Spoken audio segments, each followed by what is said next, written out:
I just want to welcome everyone. My name is James Blachly, and I'm the music director of the Johnstown Symphony Orchestra. And it's my great honor to be joined by three of our important community leaders, all of whom have close associations with the Johnstown Symphony. We are calling this event A Time to Listen. And this reflects a tenet of my own philosophy, which is that listening can be a very powerful way for us to know each other and to help the world. It is truly an honor for us to be gathered together, and I want to thank you all profoundly for taking the time to speak in this conversation. The purpose, as we've shared, is to give us an opportunity to hear from you directly, and for me personally to listen. And I feel that that is the most important thing I can be doing right now with what is going on in the country and in our community. So I am honored to have you with us, and I'm looking forward to hearing all that you have to say. So just to begin, who would like to start, and where should we begin? I'll start. I think where we need to begin is exactly what you just said, James. The concept of listening. I think what you're seeing in society right now is more of a demand for people to be listened to. And people are starting to get more forceful about that demand. The only way we are going to be able to learn is to listen. We don't always have to agree about everything, but listening is this key component. And so right now, to me, the main thing that we can be doing is to really opening our minds, opening our ears, and really paying attention and listen.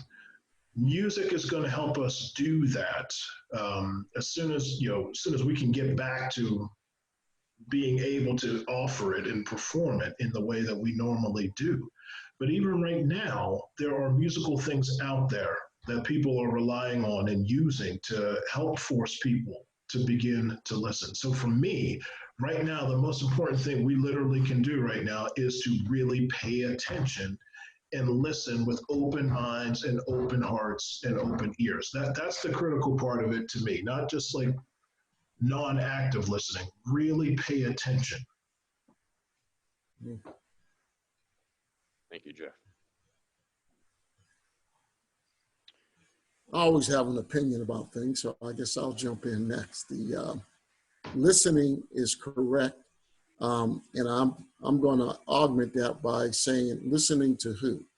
This is a time even the adults in our community really need to listen to what's going on nationally, listen to those political and community leaders that can keep them informed as to what's going on in their city, understanding that both the pandemic and the concern for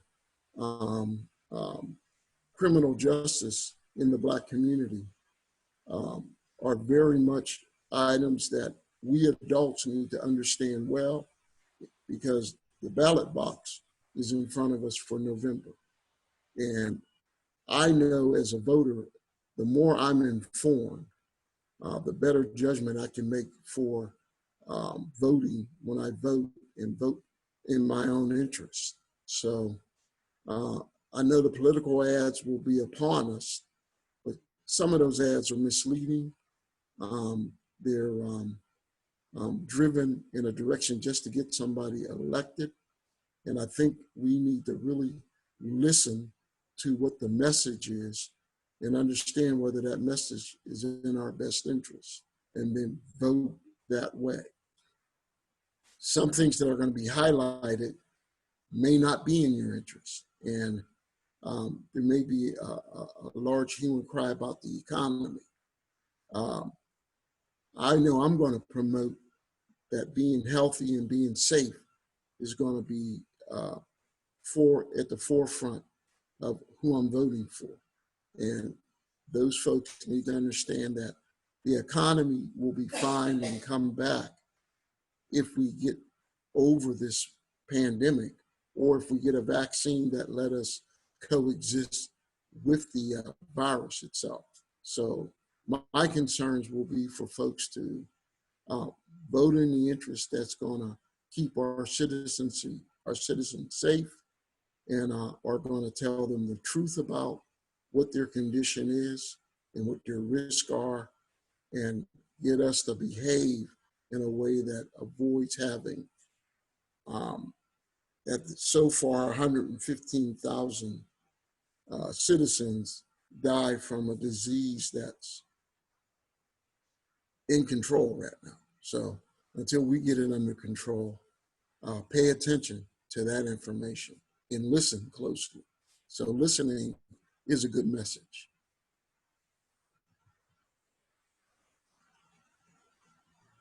Reverend King. Can you hear me? Yes. Okay. All right. Listening is learning, and we can all learn from one another. And we hear a lot of things, but do we listen? When you listen, you actually get an understanding. And even if I don't agree with you, at least I better understand where you're coming from. When we don't listen, we jump to conclusions. We speak way too soon. And oftentimes we're wrong because we have not taken the time to listen. Listening is unity. And since we're talking about music, we all like to listen to music. And that music that we listen to, if we find a common song, regardless of what our opposite views are, what we think about one another, but sometimes you can find that one common song that hits all of you, that when you listen to it, it brings about unity. So to me, listening brings unity. Thank you, Reverend King. I have to say, I've been thinking about this conversation for the past week since we started talking about it.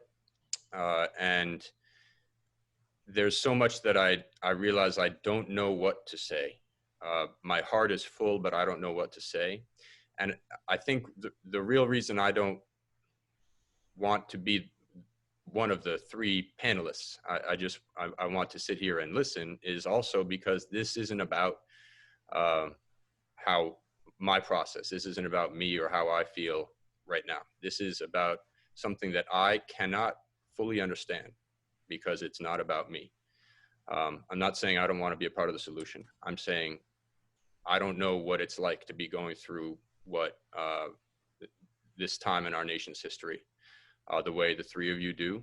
And this is a time in our country's history that is momentous. And of course, it has to do with our community in Johnstown. But I just want to sit here and hear what this is like for you now, and talk about what we can do together with the symphony, but also just sit here and hear what's happening. I think one of the things that we need to do, in addition to the kind of listening, and Reverend King mentioned it, but another word to go with that is empathy. And I don't want to speak for you, James, but the way you're talking, it sounds like you have that. You just are not.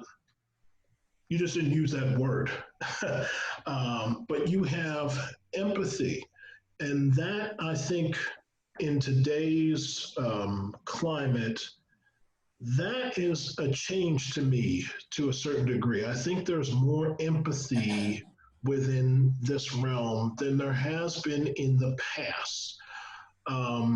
I did not live through 1968 like my parents did. My parents talk about 1968 and the similarities between that time and what's going on right now. But I have to say that I have seen and heard, more empathy right now. Now, how does that translate to what we can do musically? I think one of the great things that music is able to do is music is able to convey the human condition.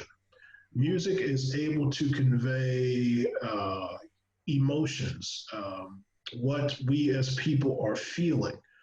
And there are several pieces of music that can do that.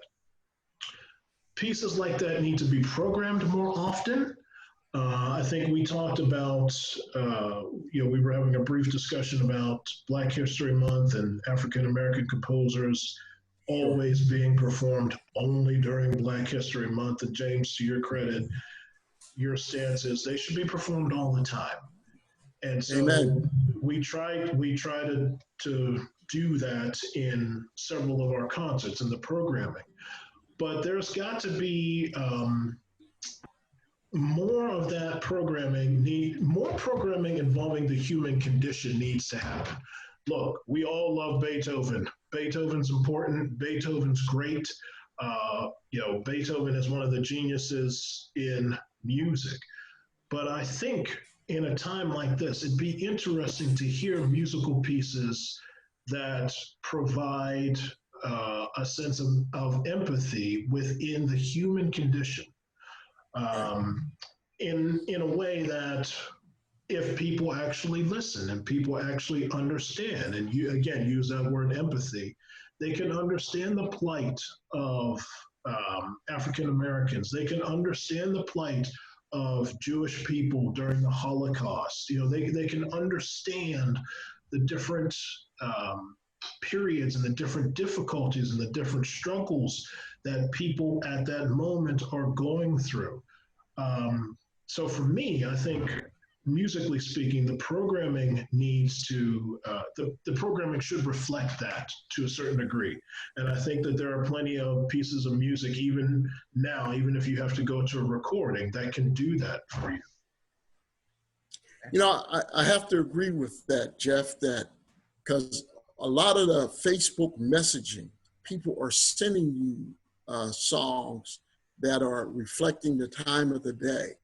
And I heard a young rapper actually put a lot of language around Harold Melvin's "Wake Up, Everybody." Yeah. And I just thought it was fantastic that they wrote a whole rap about what's happening with the plight of the unarmed Black man, if I can just use that term. And Yes.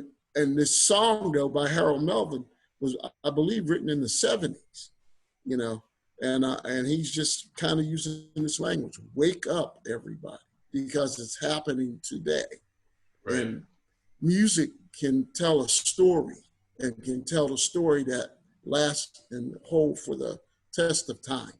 And it's relevant in your time. So, boy, I forgot all about that. Sometimes you get wrapped up in the politics and you realize people are trying to tell, like you said, listen, because people are trying to tell you stories that are relevant to them, and you need to hear them from the venue that they want to deliver it. Not a great speech, just a good song. So, and a lot of the spirituals are being placed on Messenger and done in that fashion. So, and have to have a willingness to be uncomfortable. A song like Strange Fruit, the Billie Holiday song Strange Fruit, is an uncomfortable song to listen to. Even for me as an African American, it's an uncomfortable song to listen to. But if you, again, have empathy and listen to it and pay attention and think about it, this happened. This happened to Black people all of the time, And, right now we're talking about this in terms of African American community right now. Right. But it can be for everybody. It can be for everybody. Sure. People have to get to a point of being uncomfortable and then not being scared of the uncomfortable. You know, That's not true. being scared of, all right, can we talk about this now? Like, what can we do? You know, I don't want to be uncomfortable. How can I make this happen? Typically, it's I'm uncomfortable. I'll see you later. You know, just leave. Yeah. Just leave. You got to be uncomfortable and be willing to sort of talk it through. Kudos to you, James, because even though you might feel a little uncomfortable, that empathy is what drove you to say, hey, uh, something I can do here. What's next? Something needs to change. And that Mm-hmm. empathy only was a result of you actually listening, you know, and then following through with that. So Jeff, you're just spot on about having a song, that people can rally around, that they remember, something that kind of says who you are. I always believe that music is one of the things that unifies us as a people, you know, is that we can get that one song. And like you said, it makes you uncomfortable, but nonetheless, it makes you begin to think. So you kind of spearheaded me into a thought I was having about something we could do. And maybe this is a little far out there, but what the heck, I'm gonna put it out there anyway. Um, Johnstown needs a song. We need a song to say who we are. And this is where you could get a diverse group of individuals, you know, from all different backgrounds. You can have your rap, your country, your reggae, you know, all the different genres of music, and actually bring them together and make a song about Johnstown. That's very unifying because now you have this eclectic group of people together for one reason, for one cause, and the cause is to make this music, to make this song that speaks to who we are as a people, and that really is a great instrument in unifying this valley that we live in, bringing us together as a people, and then also bringing exposure to you at the symphony to say, you know, it gives you more exposure because let's face it, right now, historically, African Americans do not go to the symphony. And you know, here we are with an African American maestro, you know, for the course, and we're not even supporting that for various reasons. But this certainly would be a time for that exposure, so that we can now, so that you actually can open up that door to say, you know what, we want to be more inclusive, and then in return, walking through that door to say, okay, what can we do? Thank you, Reverend King. That's an inspired idea to essentially commission a song that will unify Johnstown. There's one composer I'm looking at on screen right now. Must be him. Yeah. Webb. Yeah.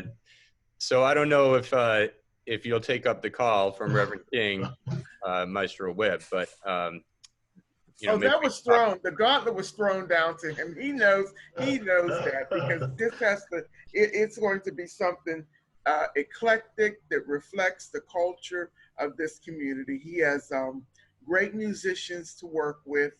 You know, this is it. I you know, but when you put this out, I just started thinking and I started looking through, and then this thought just came in my head because cities have songs just like New York, whatever, you know. So guess what? We are Johnstown, you know. We need that. That really would help to unify us. I truly 100% believe that. And people get behind things in Johnstown. Yes. If you remember Hockeyville. Yes. And the recovery from floods, you get behind a movement and it moves. So, yes, Jeff, write us some spiritual I think marching you have song. a good group that you can work with. You know, Yeah, they go for it. you get lyrics together. You could make it just listen. You could really kind of expand it to get a lot of people involved in this. And guess Absolutely. what? I know so many people would jump on the bandwagon to be a part of this. And folks sing. So I'm offering you Brandon, so you know. So. You're giving him up even though he's not here. Exactly. That's what we call it being voluntold. Yes. Oh yeah. Yeah. So Brandon Nice. is Reverend King's son, and he's a fantastic musician. So he's been volunteered to be a part of this project. Tremendous. Yeah. So I'm excited about this. It seems to me, since this is a conversation, there are a lot of other people listening to as well. I just want to contextualize a little bit. All three of you who are with us have been a part of the symphony and our efforts in the past to connect deeply with the community in all sorts of different ways. And I just want to reflect back on something that we did together with Alan Cashaw and Jeff Webb and myself. Last year, we presented a concert called Hidden Gems, the orchestral music Very good. of Black composers. Yeah. And we gave, we had a TV show that Mr. Cashaw, hosted on the NAACP channel. And it was that conversation that inspired me to reinstigate that conversation that we're having now and to invite Reverend King. Reverend King has been instrumental in a program called Share the Music, which was begun with my predecessor, Maestro Yare. And we have room to grow that program. Reverend King and I were discussing ways that we can grow that program in the future. And it has a lot of potential, and it has to suit Johnstown in particular. But we do have a great history with that, and her son Brandon was one of the invited choir directors for a chorus concert we were to give in April, but which was canceled by the coronavirus pandemic. So we have a great history together already of working together, but certainly a question I have is, how can music help bring this community together in addition to the ways we have already enumerated? What else can we do together with the symphony and with your organizations or with any other organizations? How can we use music as a way to understand each other and to move forward together? To write that song, to make that song, that's how we do it. That's the answer right there.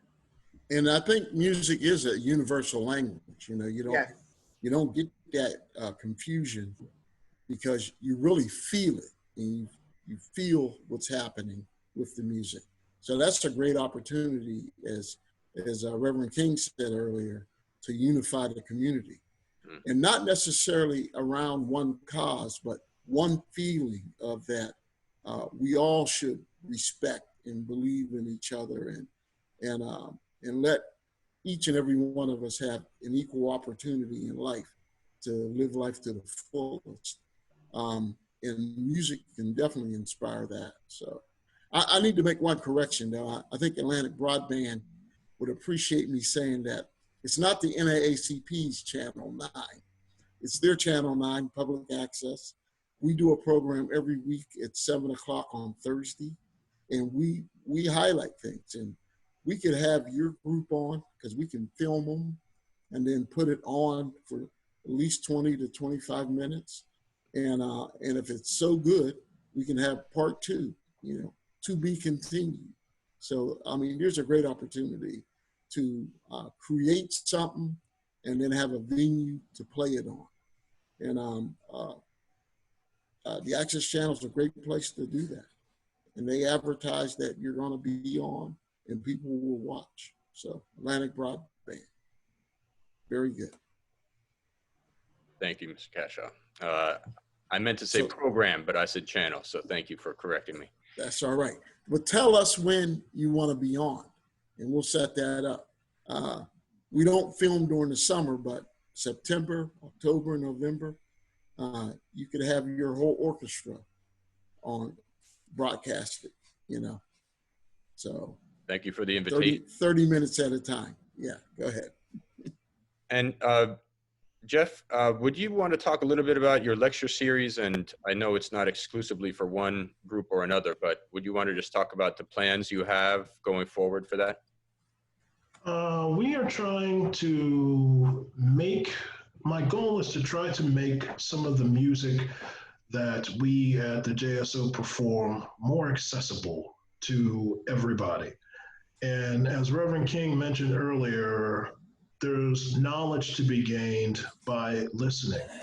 And I always find that with my students, they are more apt to enjoy the performance of music, even if they've never been to an orchestral concert before. They are more apt to enjoy it more if they understand it to a degree, if they are aware of what's happening, even on a small, limited basis. And so we are in the early stages of developing a lecture series that will help do that. That will help explain how the music works, how the music functions, tying it to concepts found within other music that people may already know. And so people who come here to lecture, we were, in our early discussions, we were targeting students. And specifically, we were talking about African-American students, trying to introduce them to this kind of music. A lot of them have never been introduced to this kind of music. And so how can we do that? Well, here's what this music is. Here's where it comes from. Here's how it relates to you. Here are some things to find in it. Here are some things to listen for. It's not that, for a lot of people sometimes say it's too complicated to listen to. Yeah, there's a lot to listen to, but it's not really that complicated. All you got to know is what to listen for. Listen for this, listen for this, listen for this. And so that really is the goal of the series, to try to make the music more accessible to people as a way to heighten their enjoyment of going to the concerts. We're really excited to launch that as soon as it's safe and possible to do so. So Reverend King, would you want to jump in and just share a little bit about what you were sharing with me earlier about what we can do for the Share the Music program going forward? Oh, yes. The Share the Music program, it really is a good program. But I believe it takes commitment and has in a program structure. The commitment has to be from the heart. Has to be something that you want to do and that you would do for free, for lack of because that's when you know that it's from the heart, because it's your passion. And when you have a passion, that's what will make the difference in the program. Sometimes when you're dealing with groups of children, you just have to just be a little flexible. When we first started the program, one week we might have 30 kids here, but then the next week you come, it could be a whole different group. Then the following week, you might only have 10 of those kids. And I know that that's frustrating for teachers. However, you have to just put your goals up front. What is the goal of this program? Is the goal really just to introduce these children to music, to open their ears, open up their eyes, and open up their understanding so that they'll get accustomed to learning different genres of music, and knowing what exists out there? Then perhaps maybe that will be motivational, if it's just for one of the children. I'm a person that truly believes in music 100%, because Brandon probably going to kill me for telling the story, but when Brandon was in school, when he was in grade school, he was an okay student. He was an average student, and he would always play on the piano, but because I really didn't have anything to compare it to, I really never thought anything about his playing on the piano, just picking up little songs, playing Mary Had a Little Lamb or whatever. But I know that it really sounds like Mary Had a Little Lamb 2.0. It was, you know, a little kicked up, but I still really didn't have an understanding of it because I don't have any type of musical background. So then he started going to the middle school. That's what it was, so in Garfield. And he joined the band. From the day they put an instrument in his hand, he ended up being on the National Honor Society and the Spanish National Honor Society all through the remainder of his school year, and ended up going to St. Francis, graduating from St. Francis, and now he has a master's degree as well. So the music really did help to inspire his genius. So for me, when someone talks about music, I'm going to perk up because I have a clear understanding, a personal understanding of what music can do in a life of a child. So when you're talking about a Share the Music program, it has to be a commitment. You have to have that passion to just want to deal with the children, regardless if it's different children every week, if it's the same children, if none of them ever get to be accomplished musician. The fact that they might now be able to read a little music and have a better comprehension of music is going to make a difference in their life. And I'm a living witness of that. Very good. Thank you, Reverend Ken. That's amazing to hear and beautiful to hear. And we are grateful for Brandon's musicianship. And again, we wish that we had been able to feature him with the Symphony in April. That was one of That's all right. This is going to happen. It just didn't happen in April. This is going to happen. That's right. COVID will pass. Yes, it will. This too shall pass. Yes, amen, amen. You know, and when Reverend King was telling this story, it reminded me of my Uncle Charlie. And I always ask my aunt, my Uncle Charlie's like 90s. And he just plays his piano. He goes over to the same gym and just plays the piano just as a relaxation, something to take the edge off the day. He plays the piano. And my aunt told me that, you know, with no TV, you know, not much radio, you know, that these guys grew up in like 1926, 1930s, and right up through the 50s, you know, until they go to the service. My grandmother always made sure there was a piano in the house. And that's how he and my Aunt Jet learned to play piano. And it's in his life forever, I guess you'd say. And it's the way that he relaxes, is he just sits and fingers the keyboards and feels good. I can already vision Brandon doing that in his 90s. I'm hoping I'm here to see it, but vision it anyway. So this is wonderful. I think it's good. Alan, do you want to say anything more about the work we did together last year and what it was like for you to bring you know, different group of folks to the Symphony for that concert, and what your impressions were of that? I feel like we shared a little bit about that before we started this conversation live on Facebook, and I just wanted to hear from you about your experience in that. So that's how we first started to get to know each other. The past. So I just wanted you to reflect on whatever that was like for you. I think the history reflects the most for me. And we actually had a cup of coffee, if you guys recall. Then I got on the internet trying to follow some of the names we brought up. And there's just so much to be told. Let me see if I can catch a couple pieces. First of all, the composer, Miss Price, out of Arkansas. I mean, it was amazing to me that she just decided she was going to be a composer and write.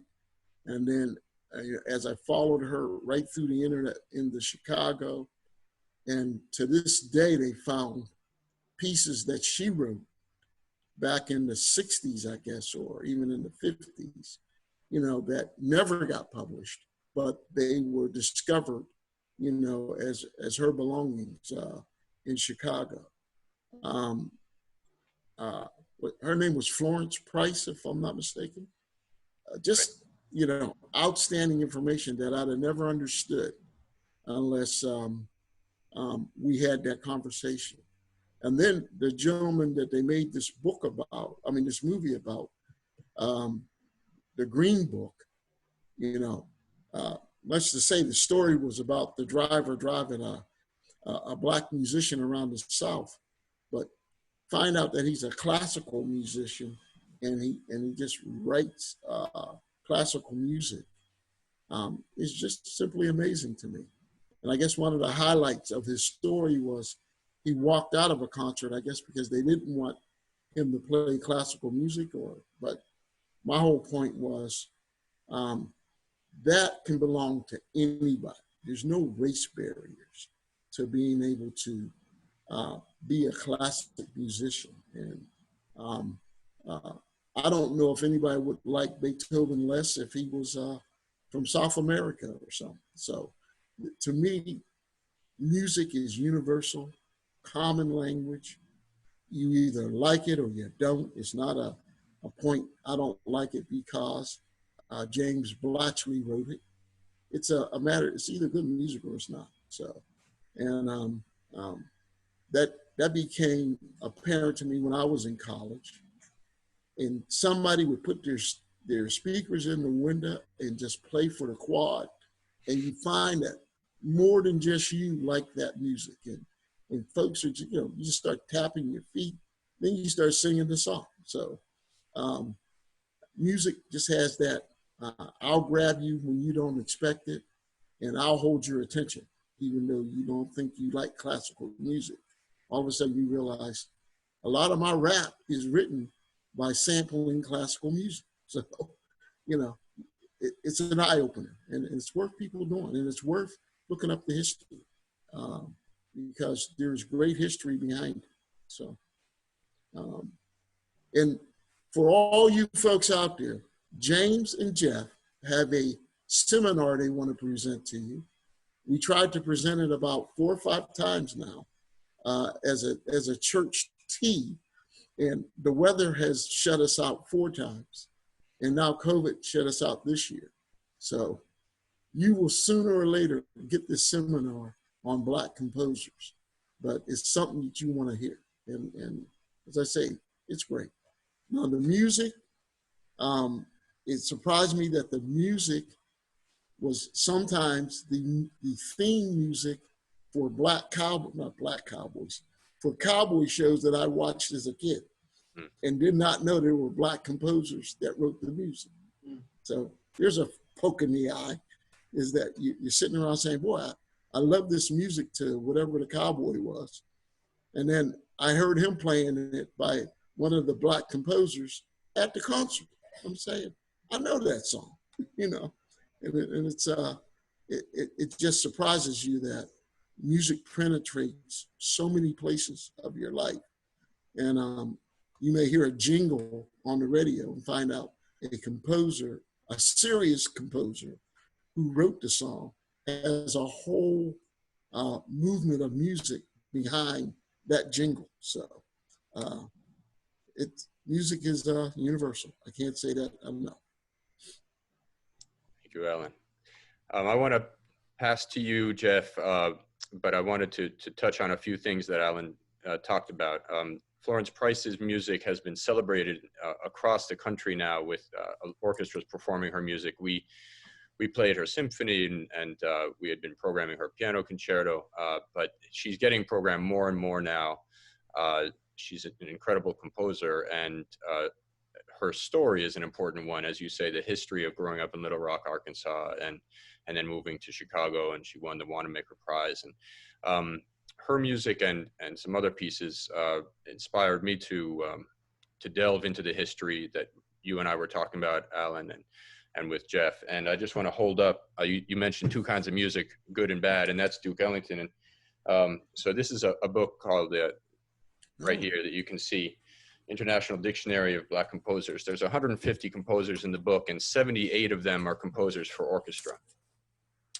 So there's a lot more history where that came from, and myself and a number of other people are trying to share this more. These composers and their music, to have them perform more frequently. And I wanted to pass to Jeff because he has a similar program and passion and great knowledge about choral composers and of African American descent. And I just wanted, Jeff, for you to speak about anything about that research that you've done and the performances of music and what you love about it, or where you're going with it, or anything you want to say. Well, excuse me, this is one of the things that I am hoping we can get accomplished. I have done a bunch of research on William Grant Still, and he has written a bunch of choral music and vocal music. And the way I was introduced to him is I was doing a concert and conducting a concert when I was a student, and somebody came to that concert and sent me a book in the mail. And the note that came with the book said, "I saw you conduct this concert the other day. I'm sure you know who William Grant Still is, but I thought I would send you this book, which is a biography about William Grant Still." And I was a senior in college at this point. I had no idea who William Grant Still was. And then began to read the book, which was written by his wife. And it talks about how William Grant Still was the first major African-American composer to have his works performed by a major symphony orchestra, the first one to conduct a major symphony orchestra. He was the first real significant African-American composer in the 20th century.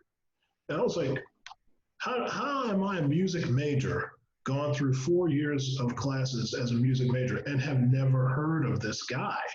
There's a problem with that. And so I began to do a lot of research about him and his music and what he went through. And his story really is fascinating. His relationship with Howard Hanson at what was then the University of Rochester, which turns into Eastman. They wrote letters back and forth, and the different things that he had to go through, the different struggles as a Black man trying to get his works performed. And again, kudos to Howard Hanson, a white man in this major position, who would always say to Still, "Whatever you write, we are going to perform at this major university, and I'm going to make sure you get out here to see it." So it's fascinating to read the letters back and forth between Howard Hanson and William Grant Still. That was one of the things that came out in my research. We're seeing, as far as choral music is concerned, there is a lot more activity currently with African American composers. Victor C. Johnson is one who is doing a lot of composing right now, writing some really, really wonderful material. Keith Hampton, we were going to do a piece of his called True Light, which was built around the spiritual, This Little Light of Mine. We were going to do that on the April concert. There is, locally, I've done a couple of pieces by Tony Leach, who was teaching out at Penn State, who's now retired. He's trying to keep African-American composers, young African-American composers, getting their works out. Rollo Dilworth, there's a bunch of Roland Carter. There's a bunch of great African-American composers who are writing choral music. Marquise Garrett is another one who I know through ACDA. So there's a lot of African-American people writing music for choir nowadays. Again, same thing with the still music. We need more and more people to perform it. We need more and more people to have access to it. I am particularly interested in, Reverend King brought it up earlier in this discussion. I am particularly interested in trying to get more and more African-American people to come hear the symphony, to be exposed to the symphony, and trying to figure out ways to make that happen. And we've talked a lot about, I mentioned it earlier, relating the music to stuff they already know. The blues, jazz, musical forms that they already are familiar with. Hey, all of that comes from and is rooted in classical music. Yes, Duke Ellington as a jazz writer or a jazz band leader, but did you also know he's written tons and tons and tons of classical music? He's written tone poems. He's written symphonic works.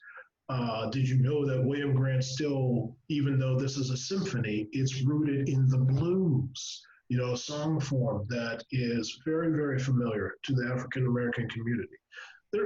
We're in there. We're in there. Our music is in there. It needs to be celebrated. And I just, I right now am dealing with, it's my belief that young African American students just aren't aware of it. It's not that they don't like it, it's just that they are not aware of it. And we as an organization need to figure out how to make people aware of it. And that's what I'm trying to, that's what the lecture series hopefully will do. Thank you, Jeff. And I whatever we can do to help share this rich history, and it's also a history that has been largely ignored or not taught. And I know, Jeff, you are going to help advance that and help people hear about this incredibly rich history that Alan, you were referencing as well. I wanted to, in terms of the history, I also wanted to invite everybody who's listening to this to listen to something that was released yesterday by young concert artists. It's called Learning to Listen, and it features a number of fantastic musicians, including Sanford Allen, who is the first African-American member of the New York Philharmonic, Anthony McGill, who's currently principal clarinet at the New York Philharmonic. And listening to Mr. Allen speak, he gives a sense of history that I think is important for us all to hear, and all of them, everybody who speaks on that panel, it's worth our attention. Learning to Listen, and I'm sure you can find that on YouTube. Reverend King, I just wanted to pass back to you. We haven't heard your voice in a few minutes. What's on your mind? I certainly enjoyed Jeff's talk. He was just, it's amazing to me. I like the way his face lights up, how he becomes very animated when he speaks about it, because it's his passion. It's his passion. So making sure that somehow we get this information, because when I was going to school, none of this was ever taught to me. I didn't know anything about African American composers, and that information is not being taught to our children now. So it's very important that we, from this point on, begin to forge together to come up with a plan to ensure that our children are getting this information and that they are getting this exposure, not just the children, the adults as well. There you go.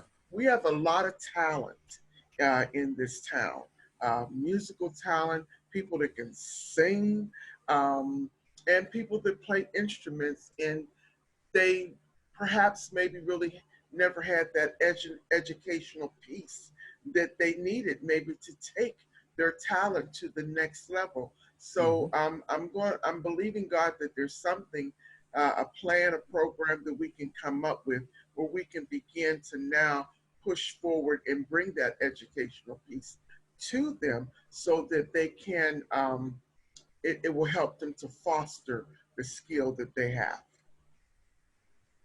If I might add to that, our adult population as well have what we call untapped interests, because they don't know. And they don't know until somebody introduces it, and they can be captured. See, you don't have to say, okay, do you like it? They'll let you know right away, because they can be captured.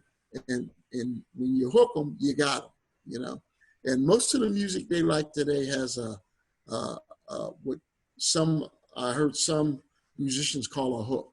There's a beat or a rhythm or something to it that captures their interest, and then all the rest follows. And when I found that in certain musicians, I brought all their music because they tend to repeat it, and it brings it with some other different sounds or different music. But I'm captured at that point in time. That's one of the folks I'm going to listen to. George Benson always got me with his guitar, and I you know, the songs may be blues or they might be The Woman He Lost. You know, the words don't mean much, but the music all of a sudden is in your mind. You're humming it, and you don't even know you're humming it. So a good hook. James Brown, he always had a good hook. James Brown sound could run a frat party, and you could be listening to him all night, and only because whatever he had got going on in this album, well, it just plays well. You dance well to it, and it just creates a rhythm that you couldn't tap it on your own. You couldn't write it yourself, but man, you can listen to it all night. So music is just that. James, you got fans that they don't know they're fans yet. Just got to get that music in front of them. And when you do, they'll want your autograph. So let's get the classical music into the neighborhoods, you know, into the community. You know, you got fans. I'm sorry. You know who I always thought had a good orchestra was Barry White. There you go. Barry White had a wonderful, wonderful orchestra. If you just sit back and listen to his music, and he would allow this orchestra to play at first, and you would hear the violins, and it was very, very beautiful. Now, when you say classical music, you're probably going to run every kid off because they're going to think that's boring, and I don't want to hear that, and I don't want to listen to that. That's correct. So that's not, I don't think that's a good way to come at them.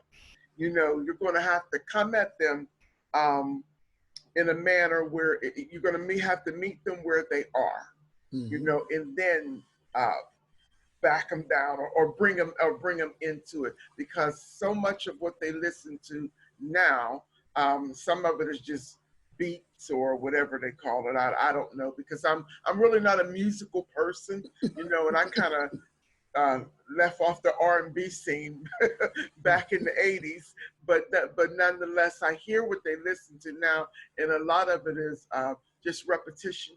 It's something that was back in the 70s or the 80s, and they just take pieces of it and do something with it. But they're in order to get to them, you're going to have to start where they are and then back them into this is how that person got to here. Now, she reminded me of something, and that was, when I was at Penn State, we had a concert by Isaac Hayes. And we all get to Rec Hall, and we're sitting down, and we're seeing the State College Orchestra setting up their equipment. And people started moaning and groaning. We didn't come here to see State College Orchestra play. We came to see Isaac Hayes. Meanwhile, and he's a maestro, the group set up, they pulled out his music that he wrote, and it sounded like Isaac Hayes. It sounded like what you got on your album. And that's I guess the key to composing. If you got a good group that can play the music, it sounds like the guy you heard on the record. And it just blew us away. I mean, we got a full lesson in. If you got a good composer, it's going to sound like the studio music you got on your album. And the crowd was like, you could hear every pitch, tone, or whatever they were playing, because the quiet was like, shut up. I don't believe what I'm seeing. And State College Orchestra they were darn good, man. and the music was fantastic that night. Isaac Hayes is just like Barry White. This guy can write, well, he died, but he could write full symphonies and whatever they are. And when you turned on his by the time I get to Phoenix. If you listen to the front end of that, that's like a classical concert. And you hear the violins, you hear the horns, and you hear oboes. And I mean, you hear instruments that you wouldn't expect that you knew was in some a garage group that had a guitar, a bass, drums, and maybe a keyboard. So this guy had a full orchestra playing his music. Amazing. So we do like classical music. I think to sort of piggyback onto what Reverend King was saying, yes, we just can't roll up on young kids and say, hey, let's listen to this classical music. They're not going to do that. Right. But, and this is one of the things that I have found to be reasonably successful. Like, what do you listen to? Oh, I listen to this song by this group. All right, let's listen to that. Now, did you notice the structure? Did you notice the structure of the song? Yeah, it had this verse and then this verse and then this chorus and so on and so forth. Okay, do you know where that sort of structure and form comes from? Classical music, you know? Yeah. It's about educating what to listen to, what to listen for, you know?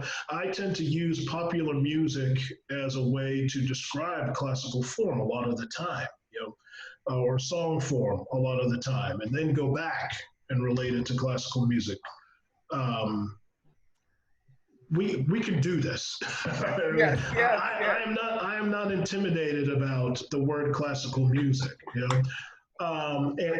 But I understand that, you know, because you know, when I grew up, the classical music was a little bit more accessible to me when I was growing up in the 1980s than it is now. But to me, it's just about the knowledge of it. We can find something in it. You know, if you can just find an element in it, you can get into it. You know, you can find something interesting in it. For me, that's sort of where I am with trying to encourage more and more people to come to the concerts. If you know a little thing about it, just a little bit about it, it makes it much less intimidating to actually go. If you can relate the music to elements of songs that they already know, got you. You're hooked. I can get you. I know I can. No, I can. All right. So Jeff, I hear you saying you're not scared. So then I'm not scared. That means you're up for the challenge. Yes, I'm not scared. Okay, I have a wonderful children's ministry that I'm going to offer up to you. I also have a children's choir. I have an adult choir. I have a gentleman in the adult choir whose voice is smooth as silk. In some training, I'm telling you, he could sing a classical piece because when you hear him sing, his voice is just clear. It truly is. I would love for you to hear him sing one day. But like I said, my choir is outstanding, you know, and I'm yes, I'm tooting my own horn, but they are very, very good, you know, and I love my children, and I certainly want them to have more exposure. And I really do miss that program because it was beneficial to them. So whatever we can do to get things back on track, let's do it. Absolutely. And I'll just say the welcoming of the entire Johnstown community to the Symphony is something that has been incredibly important in my own work with the Symphony, but it's also a priority for the organization. And I can just say that in the boardroom, this is something that's discussed with great passion, welcoming everybody from the community to our Symphony. And how can we do that? It's not, as we've been discussing, it's not necessarily the simplest thing. You know, how do you make it feel welcoming, and how do you have people get excited? You know, once you hear the music, you may very well get excited, and you know, Jeff is going to be one of the greatest. He is the greatest musical ambassadors, and he will do amazing work to welcome people. But it's an ongoing project, and so I think, you know, Alan, and we had that great project going forward. We'll do more. Just keep Reverend going. King in Yeah. the past, you know, had a big push. The program still exists. It's just on a smaller scale. And we know that we can do a lot more. It does take the kind of passion that Reverend King, you were talking about, you know, that my life depends on this kind of passion. And we know that's what it takes, but I just want to bring us back to the present. We'll wrap up in just a minute because it's been about an hour. But bring us back. We've been speaking in big terms about, you know, the overarching themes of our organizations and about the city and about, you know, the love of the city and about music. And I just want to bring us back to the present because we are in a very intense moment in the history of this country, and in particular, the history of race relations. And people are coming. It seems, you know, you mentioned wake up. It feels like there are people who are perhaps for the first time fully understanding the gravity of the situation. And I just wanted to close out with you know, where do we go from here? Is this indeed a turning point? And if so, how can we move forward together? How can we help? How can the symphony help? Has certainly been a theme through this conversation, but you know, feel free to add to that. But really, what are your thoughts at this point in history and going forward? I'll just start. Go first? Okay. And just say that I feel that we're in the middle of two pandemics. You know, not just the COVID, but also the injustice. And I'm the type of person who, no matter how bad the situation is, I always somehow try to find the good in it. And the thing with COVID coming in, the injustice coming on the heels of it, is that everybody has been in the house for the past 2.5 months. Days. Yeah. Okay. And watching more TV, paying more attention to Facebook. So the social distancing made us socially aware of what was going on. I believe if it had not been for the fact that we were sitting there watching that, and then we woke up and said, wait a minute, this is really happening. So the social distancing made us socially aware. So now we are at the wake up everybody, no more sleeping in bed, no more backwards thinking, but time to think ahead. So that's where we are in this society. And it's time for us to think ahead and to move ahead. And I'm following Reverend King that we should take advantage of social media because we do have a captured audience. And whatever, if you all could present in YouTube form that seminar that you made up for the coffee team, the coffee and tea group, if you all can present that, people will watch, you know. And it gives me an opportunity to, if we get a chance to put it on our perspective show. The other thing is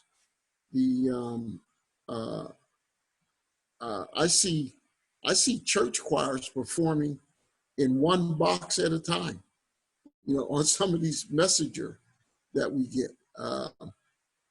You know, come up with your 5-minute concert series if you like, where you have, I don't know if you guys document your concerts on film, but if you all can edit those down where people can capture one movement or whatever you call those segments that you play, put them out there so that people can hear it. And it surprises you, but it captures your interest and you go looking for the rest of the music. So if you get a chance, put that out. Let us hear it. I don't know if there's some kind of commercial limitation on being able to hear your stuff, but you could create a whole new genre of 5 minutes of classic, you know, and people take 5 minutes, they listen to it, And maybe this is what they do their yoga to, or what they do their exercise to. But why not? They do exercise to the Pointer Sisters. They could do exercise to the JSO. And if it's moving and if it's capturing. So I would listen if you put out the 5-minute concert series. I'd listen to it. Probably 2 or 3 of them at a time. So there's your opportunity. I think it's something that we ought to do in this community. I think music is unifying, so it can definitely be a part of our platform. As we talk about other things that we want to unify on, let's unify around music. And every time you get a chance to put a concert in the park, do so, because we play music in the park and people come to listen. So you put the concert on in the park, you got an audience. James, you asked if we are at a turning point in our history, and my answer is I hope so. I hope so. I will say that throughout this movement, that there has been more momentum involved in it than I've seen in the past.